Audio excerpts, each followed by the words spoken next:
യോഗി ബാബുവിന്റെ കൂടെ യോഗി ബാബുവിന്റെ കൂടെ 3 എണ്ണം ചെയ്തിട്ടുണ്ട് തോന്നുന്നു. ഒന്നില് ഇപ്പൊ ബോട്ട് ചെയ്തതിൽ അവന്റെ പാട്ടി, ഐറ ചെയ്തതില് അവിടെ വീട്ടില് ഭക്ഷണം ഉണ്ടാക്കുന്നത്. എനിക്ക് കണ്ണ് കാണില്ല, ഞാൻ നയൻതാരയുടെ പാട്ടി. പിന്നെ വേറെ ചെയ്തിട്ടുണ്ട്. അല്ല ഇത് അവർക്ക് ഒരു മറ്റേ മുഖം വെച്ചിട്ട്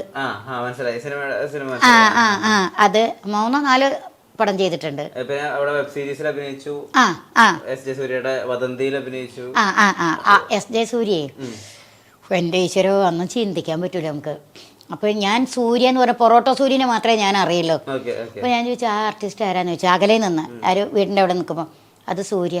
ഞാൻ പറഞ്ഞു സൂര്യ, പൊറോട്ടോ സൂര്യ അതല്ല, എസ് ജെ സൂര്യ. പുള്ളി ഡയറക്ടറാണ്, പ്രൊഡ്യൂസറാണ്, ആർട്ടിസ്റ്റാണ്. അപ്പോൾ ശരി. അപ്പോൾ ആദ്യം കണ്ടിങ്ങനെ വണക്കം പറഞ്ഞു, ഞാനും വണക്കം പറഞ്ഞു, എന്നോട് വണക്കം പറഞ്ഞു. പിന്നെയാണ് പുള്ളിക്ക് ഞാൻ മരുത് ചെയ്തതാണെന്ന് മനസ്സിലായത്. അതിന് പുള്ളിക്ക് ഭയങ്കര ഇതായി. അതിലത്തെ സംഭവമാണെങ്കിലും എനിക്കധികം റീടേക്ക് ഇഷ്ടമല്ല. അപ്പോൾ ഞാൻ തമിഴാണെങ്കിലും കഴിവിൻ്റെ പരമാവധി. ഒന്നാമത്തെ കാര്യം വേറെ ഒന്നല്ല, നാളെ നമ്മളെ അവർ വിളിക്കണം എന്നുണ്ടെങ്കിൽ നമ്മൾ അവർക്ക് അധികം തൊല്ല കൊടുക്കരുത്. തമിഴ് ഭാഷയിൽ തൊല്ല കൊടുക്കരുത്, നമ്മളെ ബുദ്ധിമുട്ടിക്കരുത് മലയാളത്തിൽ പറയുമ്പോൾ. അപ്പോൾ കഴിവിൻ്റെ പരമാവധി ഞാൻ പരിശ്രമിക്കും. അപ്പോൾ ഇതൊക്കെ കഴിഞ്ഞപ്പോൾ ആൾക്ക് ഭയങ്കര ഇഷ്ടമായി. ഇതൊക്കെ കഴിഞ്ഞിട്ട് പുള്ളിയുടെ അസോസിയേറ്റ് ആയിട്ടുള്ള ആളാണ് ഇത് ഇൻഡിപെൻഡൻ്റ് ആയിട്ട് ചെയ്യുന്നത്. അപ്പോൾ പുള്ളി അവനെ പോകുമ്പോൾ കേക്ക് മുറിച്ച് പറഞ്ഞയക്കണമെന്ന്. അപ്പോൾ കേക്ക് പറഞ്ഞിട്ട് കേക്ക് വന്നില്ല. അപ്പോൾ പോകുകയെന്ന് പറഞ്ഞാൽ യാത്രയൊക്കെ പറഞ്ഞു. പക്ഷേ എനിക്ക് ഏറ്റവും വലിയൊരു സങ്കടം, പുള്ളിയായിട്ട് ഒരു ഫോട്ടോ എടുക്കാൻ പറ്റിയില്ല. എല്ലാവരും കൂടി ഇന്നപ്പോൾ ഒരു ഫോട്ടോ എടുത്തു, അതിപ്പോൾ എൻ്റെ ഇതിലോട്ട് കാണാനും ഇല്ല. എവിടെയും തിരഞ്ഞാൽ കിട്ടുമായിരിക്കും. അപ്പോൾ പുള്ളി പോവുകയെന്ന് പറഞ്ഞ് പോയി, യാത്രയൊക്കെ പറഞ്ഞു പോയി. കുറച്ച് കഴിഞ്ഞ് പുള്ളി ഇങ്ങോട്ട് തന്നെ പറഞ്ഞു വാ അമ്മ എന്ന് പറഞ്ഞു. അപ്പം എൻ്റെ താരം തരാം കേക്ക് വന്നിട്ടുണ്ടാവും, കേക്ക് മുറിക്കാനാവും വിചാരിച്ചു. അപ്പോൾ സെറ്റ് ഇട്ടിരിക്കുക ഇത് പിന്നെ ഒരു തോട്ടത്തിൽ, റബ്ബർ തോട്ടത്തിൽ. അപ്പോൾ പറഞ്ഞു വാമ്മ എന്ന് പറഞ്ഞു. അപ്പോൾ ഞാൻ വിചാരിച്ചു കേക്ക് മുറിക്കാൻ. ശീഘ്രം വാമ്മ പറഞ്ഞു. അതാ ഞാൻ വന്നിട്ടിരിക്കുന്നതെന്ന് പറഞ്ഞു. അപ്പോൾ ആ വീടിൻ്റെ ഉള്ളിൽ കൊണ്ടുപോയിട്ട് ജീവിതത്തിൽ കണ്ടിട്ടില്ല അതുപോലത്തെ നോട്ട്, ഞാൻ പൊടി വറക്കണ നോട്ട് എന്നൊക്കെ പറയലുള്ളൂ, അലക്കി തേച്ച് 10,000 ഒരു കെട്ട് നോട്ട് എടുത്തിട്ടുണ്ടോ പറയാം. എന്താ അത് പൊടിയെന്ന്. ഞാനിങ്ങനെ മുഖത്തേക്ക് നോക്കി, എൻ്റെ കണ്ണ് നിറഞ്ഞു. ഇതൊക്കെ മണി സൂപ്പർ ആർട്ടിസ്റ്റ് അല്ല, ടാലൻ്റ് ആർട്ടിസ്റ്റ് പൊടിയെങ്കിൽ എന്ന് പറഞ്ഞാൽ എൻ്റെ കയ്യിൽ വെച്ചിങ്ങനെ പിടിച്ചു. സത്യം പറഞ്ഞാൽ സന്തോഷം കൊണ്ടാണോ എന്തുകൊണ്ടാണെന്നറിയില്ലെങ്കിൽ 2 കണ്ണിൽ നിറയെ വെള്ളം വന്നു. 10,000 രൂപ എസ് ജെ സൂര്യൻ്റെ കൈ വെച്ചത്. ഞാൻ ഈ പൈസ നോക്കും, സൂര്യയെ നോക്കും. അപ്പോൾ എല്ലാവരും വന്നിട്ട് കൺഗ്രാജുലേഷൻ അത് സാറിന് ഇഷ്ടപ്പെട്ടിട്ടാണ്. അങ്ങനെയാണ്, അമ്മ ഒരുപാട് ഇഷ്ടപ്പെട്ടു, അമ്മ ചെയ്ത വർക്ക് ഇഷ്ടപ്പെട്ടു എന്നും പറഞ്ഞിട്ട്. അതുപോലെ യക്ഷി വന്നിട്ട് അവിടെ നിൽക്കുന്ന, അതിനൊക്കെ ഇയാളാണ് പോലീസുകാരനായിട്ട് വരുന്നത്. ആ സമയത്തൊക്കെ എന്നോട് ചോദ്യം ചോദിക്കുന്ന സംഭവമുണ്ട്. മിക്കവാറും ഒരു ടേക്കിന് ഓക്കെ ആയി. അപ്പോഴേ അത് എന്തോ അറിയില്ല, ഭഗവാൻ ആ നേരമൊക്കെ എൻ്റെ കൂടെ ഉണ്ട്. അതാ ഞാൻ പറഞ്ഞത്.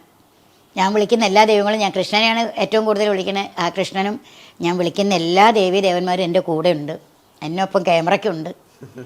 ഒരാളും ഒരു ഇതും പറഞ്ഞിട്ടില്ല. ഏറ്റവും പ്രശ്നം എന്ന് പറഞ്ഞാൽ ഞാൻ മായ എന്നുള്ള സീരിയലിന് വിളിച്ചു, സുന്ദർസിയുടെ. അത് ഗിരീഷ് പാലക്കാട്. അപ്പോൾ അവന് ഞാനായിട്ട് ഒരു കണക്ഷനും ഇല്ല. അപ്പോൾ അവർ പറഞ്ഞു ഒരു മരുതിൽ ഒരു കേരളത്തിലത്തെ ഒരു അമ്മ ചെയ്തിട്ടുണ്ട്, അവർ വേണം എന്ന് പറഞ്ഞു. അപ്പോൾ അവനറിയാലോ, അവൻ എന്നെ വിളിച്ചു പറഞ്ഞു. പോയി പിന്നീടാണ് അവൻ എൻ്റെ മാനേജറായത്. അപ്പോൾ അത് പോയിട്ട് ഒരു സീൻ തമിഴിൽ ചെയ്തു, മായ സീരിയൽ. അപ്പോൾ നെക്സ്റ്റ് ലാംഗ്വേജ്, നെക്സ്റ്റ് ലാംഗ്വേജോ? ആമാ. അത് എന്ന ലാംഗ്വേജ്? കന്നഡയാ? ആമാ. അപ്പോൾ ഞാൻ സാറിനോട് ചോദിച്ചു ഞാൻ അടിക്കണമെന്ന്. അപ്പോൾ ഡയറക്ടറിനോടൊക്കെ പിന്നെ ഞാൻ അടിക്കണമെന്ന്. പിന്നെ ഞാൻ അടിക്കണം, നീങ്ക തന്നെ അടിക്കണം. അവനില്ല എന്നാലും മുടിയില്ല, എങ്കിട്ട് സ്വന്നതില്ല എന്നൊക്കെ കുറേ പറഞ്ഞു. ഞാൻ ഡയറക്ടറായിട്ട് ഇതായി. നല്ലൊരു അസോസിയേറ്റ് കന്നഡയിൽ നിന്ന് വന്നിട്ടുണ്ട്. അപ്പോൾ ആദ്യം ഇത് ചെയ്തു, പിന്നെ കന്നഡ. പക്ഷെ ഒരു സീൻ കുറച്ച് ഒരു ബുദ്ധിമുട്ട് വന്നു. അത് കഴിഞ്ഞിട്ട് അവരോട് എല്ലാവരും ചോദിച്ചു ഞാൻ കന്നഡക്കാരത്തിയാണോന്ന്. എന്തോ അതാ ഞാൻ പറഞ്ഞത്, ഭഗവാൻ അതുപോലെ എനിക്ക് അനുഗ്രഹിച്ചു തന്നത്. മലയാളികൾക്ക് മലയാളം കൃത്യമായി പറയുകയാണെങ്കിൽ ബാക്കി ഏത് ഭാഷയും വഴങ്ങുന്നതാണ്. പക്ഷെ അയാള് അസോസിയേറ്റ് നമുക്ക് നന്നായിട്ട് പറഞ്ഞു തരുന്നുണ്ട്, അസലായിട്ട്. കാര്യം എല്ലാം കുറച്ച് സാമ്യം ഉണ്ടെങ്കിൽ പോലും നമുക്ക് പെട്ടെന്ന് കിട്ടും. അങ്ങനെ കന്നഡ ചെയ്ത്. അമ്മനെ പറ്റിയിട്ട് ഞാൻ ഒരുപാട് കേട്ടിട്ടുണ്ട്. അപ്പോൾ എന്താന്ന് വെച്ചാൽ എന്റെ മകൾക്കൊരു പാവാട തരുമോ എന്ന് പറഞ്ഞ് ബന്ധുക്കളുടെ അടുത്തൊക്കെ പോയും അവരാരും പാവാട തരാതിരിക്കും. പിന്നെ പണിയെടുത്തിട്ട് അമ്മയ്ക്കുള്ള എല്ലാ വസ്ത്രങ്ങളും ഒരുമിച്ച് വാങ്ങിച്ചു തരും? അതല്ല, അങ്ങനെയല്ല. കല്യാണത്തിനൊക്കെ പോകുമ്പോൾ നമ്മളിരത്ത് എന്നിടുന്ന ഈ ചെറിയ, അതായത് അന്ന് കൊറോമാർ പാവാടയൊക്കെ കൊണ്ടുപോകും റോട്ടിൽ കൂടി, വഴി കൂടി, ഇടവഴി കൂടി. അപ്പോൾ നമ്മൾ ഒന്ന് കാലിങ്ങനെ വെക്കാൻ പറ്റൂല, അധികം വീതി ഉണ്ടാവില്ല, ഞെറിയൊന്നും ഉണ്ടാവില്ല, വില കുറവല്ലേ. അപ്പോൾ കല്യാണത്തിന് പോകണം. അപ്പോൾ പാവാടയൊന്നും ഇല്ല പുതിയത്. അപ്പം അമ്മ പണിക്ക് പോയിട്ട് വേണം. അച്ഛൻ എന്നെ 3 മാസം ഗർഭമായപ്പോൾ അച്ഛൻ നാട് വിട്ട് പോയതാണ്. പിന്നെ അച്ഛക്ക് 5 വയസ്സായപ്പോഴാണ് വന്നത്. അപ്പോൾ അമ്മ വേറെ കല്യാണം കഴിച്ചിരിക്കണം. എൻ്റെ അമ്മ കൂലിപ്പണിക്ക് പോയിട്ടാണ് എന്നെ വളർത്തിയത്. എൻ്റെ അമ്മയുടെ ഒരു അനുഗ്രഹമാണ് ഞാൻ ഈ ഫീൽഡിലെത്തിയത്. അപ്പം കല്യാണമുണ്ട്. അപ്പോൾ അമ്മ പറഞ്ഞു, അമ്മ കുട്ടിയെടുത്തി എന്ന് പറയണത് അമ്മയുടെ നേരെ മൂത്ത എടുത്തേനെയാണ്. ഞാൻ കുട്ടിയുടെ അടുത്ത് പോയി നോക്കാം, അമ്മുചാക്ഷിയുടെ പാവാടയൊന്ന് കിട്ടുമെന്ന്. അതായത് എൻ്റെ മൂത്തതാണ് കുട്ടിയെടുത്തി, വല്യമ്മയുടെ മകള്. അപ്പോൾ അമ്മ പോയി വല്യമ്മയുടെ അടുത്ത് ചെന്ന്. വല്യമ്മ ഇപ്പോൾ മരിച്ചുപോയി, എൻ്റെ അമ്മയും മരിച്ചുപോയി. അപ്പോൾ പറഞ്ഞേ, എൻ്റെ ലീലയ്ക്ക് കല്യാണത്തിന് പോകാനാ കുട്ടിയെടുത്തി, ഒരു പാവാട തരുമോയെന്ന് ചോദിച്ചു വല്യമ്മയോട്. അപ്പോൾ വല്യമ്മ പറഞ്ഞ്, നിങ്ങളൊക്കെ ഇരുമ്പ് കരിമ്പാക്കണ ആൾക്കാരാണ്, തരാൻ പറ്റൂല എന്ന് പറഞ്ഞു. അങ്ങനെ വല്യമ്മ പോയിട്ട്, എൻ്റെ തുണക്കാരത്തി സുലോചന എന്ന് പറയും, അവർക്ക് നല്ല സാമ്പത്തികമൊക്കെ ഉള്ളതാണ്. അമ്മ നേരെ, അവളെ അമ്മയുടെ പേര് ദേവകിയമ്മ എന്നാണ്. അവരും മരിച്ചു കേട്ടോ. എൻ്റെ അമ്മ എപ്പോഴാണ് മരിച്ചത്, ദേവകിയമ്മ ആദ്യം മരിച്ചു, അതിനുശേഷം വല്യമ്മ മരിച്ചു, ഇപ്പം എൻ്റെ അമ്മയും മരിച്ചു. അമ്മ അങ്ങനെ തന്നെ പന്നിക്കുട്ടി എന്നാണ് അവരുടെ വീട്ടുപേര്. അവിടെ ചെന്നിട്ട് അപ്പുകുട്ടൻ നായർ എന്നാണ് സുലുവിൻ്റെ അച്ഛൻ്റെ പേര്, സുലുവിൻ്റെ അമ്മയുടെ പേര് ദേവകിയമ്മ. അപ്പോൾ അമ്മ പറഞ്ഞു, ദേവകിയമ്മ എനിക്കൊരു പാവാട തരുമോ, എൻ്റെ ലീലയ്ക്ക് കല്യാണത്തിന് പോകാനാണ്. അപ്പോൾ സുലുവിനേക്കാളും കുറച്ച് ഹൈറ്റ് ഉണ്ട്, കുട്ടിയെടുത്ത് ഹൈറ്റ് ഇല്ല, വല്യമ്മയുടെ മോള് ഹൈറ്റ് ഇല്ല. അപ്പോൾ ദേവകിയമ്മ പറഞ്ഞു, സുലുവിൻ്റെ പാവാട അവൾക്ക് ഇറക്കം പാകാവോ ചിന്നു, അമ്മയുടെ പേര് രുക്മിണി എന്നാണ്, വിളിക്കുക ചിന്നു എന്നാ.